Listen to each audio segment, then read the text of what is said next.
రాష్ట్రంలో ప్రజాస్వామ్య పరిపాలన పేరుతో, ప్రజాపాలన పేరుతో నిర్బంధ పాలన జరుగుతుంది. నన్ను ఇంట్లో నిర్బంధించారు. చుట్టూ 150 మంది పోలీసులను పెట్టారు. ఇది అపార్ట్మెంటు వాళ్ళకు పోలీసులు ఇబ్బంది కల్పిస్తున్నారు. కనీసం ఆఫీస్ కాడ కూర్చుంటా కూడా పోలీసులు పర్మిషన్లు ఇవ్వడం లేదు. ఇదేనా ప్రజాస్వామ్య పరిపాలన? 30 లక్షల మంది నిరుద్యోగులు రోడ్ల మీద తిరుగుతున్నారు. ఒక్క ఉద్యోగం పెంచకుండా ఇంత దౌర్భాగ్యమైన ప్రభుత్వాన్ని ఎన్నుకున్నందుకు చాలా సిగ్గుపడుతున్నా. నేను 5,000 కిలోమీటర్లు తిరిగిన ఇలాంటి దొంగ ప్రభుత్వం కోసం ఇక్కడ నిరుద్యోగులారా ఒక్కసారి ఆలోచన చేయండి. ఇటువంటి ప్రభుత్వానికి అసలు నూకలు లేకుండా చేయాల్సిన పరిస్థితి ఏర్పడింది.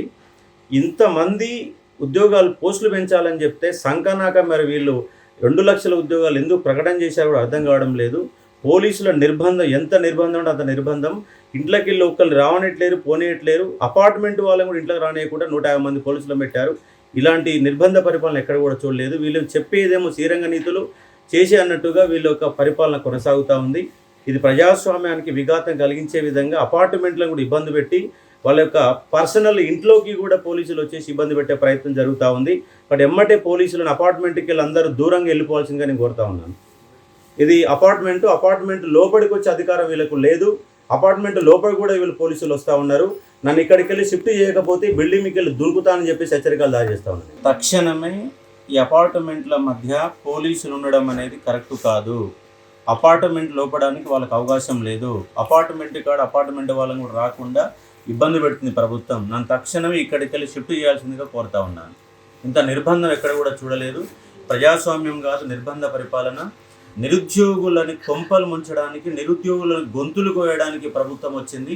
ఒక్క పోస్టు పెంచకుండా, ఒక ప్రైవేటు స్కూళ్ళల్లో అరాచకం కొనసాగుతూ కూడా పట్టించుకోకుండా వీళ్ళకి ఎన్నికలు, ఎమ్మెల్యే కొనుగోళ్ళు ఇదే తప్ప వీళ్ళ అధికారంలోకి రావడం తప్ప ఇంకే ధ్యాస కూడా లేదు.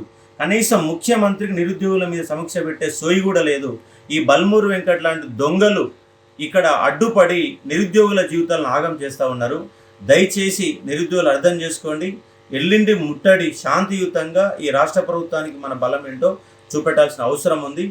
ఇలాగే ఈ నిర్బంధకాండ కొనసాగితే ముందు వాళ్లకు నూకలు చెల్తాయి. ఎన్ని రోజులు పోస్టులు పెంచకుండా ఉంటారో నేను చూస్తాను. నా ప్రాణం పోయే వరకు కూడా నేను నిరాహార దీక్ష అనేది విరమించే ప్రసక్తి లేదు.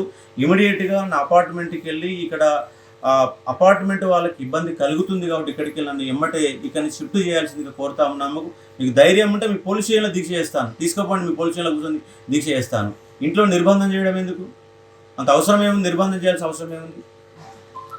ఎక్కడ కూడా ప్రజాస్వామ్య పరిపాలన ఇదేనా మీ ప్రజాస్వామ్య పరిపాలన కొనసాగేది?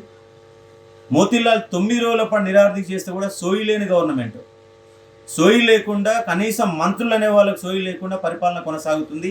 మీకు మంత్రివర్గ విస్తరణ ఇంపార్టెంట్, ఎమ్మెల్యే కొనుగోలు ఇంపార్టెంట్. రాష్ట్రంలో 30 లక్షల మంది ఉద్యోగాలు పెంచాలని కోరితే ఒక్క ఉద్యోగం కూడా పెంచకుండా ఎంతవరకు దౌర్భాగ్యం. ఈ దౌర్భాగ్యాన్ని తొలగించాలని కోరుతా ఉన్నాను. మీకు ముందు నేను లాస్ట్ టైం ప్రభుత్వానికి వ్యతిరేకంగా ఉద్యమం చేస్తాను, మీ ప్రభుత్వాలు వచ్చినాయి.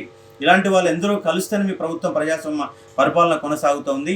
కాబట్టి ఇప్పటికైనా నిరుద్యోగులారా మేల్కొనాలా. ఉద్యోగాలు వీళ్ళు ఇయర్ క్యాలెండర్ కూడా ముష్టేస్తారు. రేపు ఈ ఇయర్ క్యాలెండర్ పెట్టి నాటకాలు ఆడుతున్నారు కదా, రేపు ముష్టి. ఎంత ముష్టి వేస్తారంటే గ్రూప్ 2లో 100 పోస్టులు, గ్రూప్ 3లో 200, గ్రూప్ 1లో 50, ఏఈలో ఒక 15, ఇట్లా అన్ని కలిపినా 2,000 పోస్టులు కూడా వేయకుండా ఇది ఇయర్ క్యాలెండర్ వేసే దౌర్భాగ్యం అన్న పరిస్థితి ఉంటుంది. ఎందుకంటే ఇవాళ ఈయన 400 పోస్టులు పెంచలేనని రేపు 2 లక్షల ఉద్యోగాలు ఎట్లా నింపుతాడు? యాడికెళ్ళి నింపుతాడు?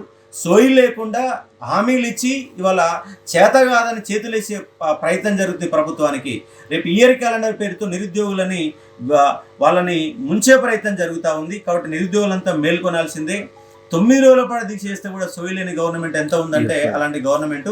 ఈ గవర్నమెంట్కు మీడియా, ముఖ్యంగా ప్రధాన మీడియా ఇవాళ నిరుద్యోగులకి మద్దతు తెలపడం లేదు.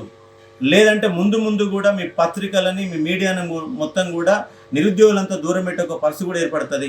అంటే 30 లక్షల మంది నిరుద్యోగులు ఆగమాగం చేసుకుంటే పట్టించుకునే ఒక పరిస్థితి ఏంటని నేను ప్రశ్నిస్తూ ఉన్నా.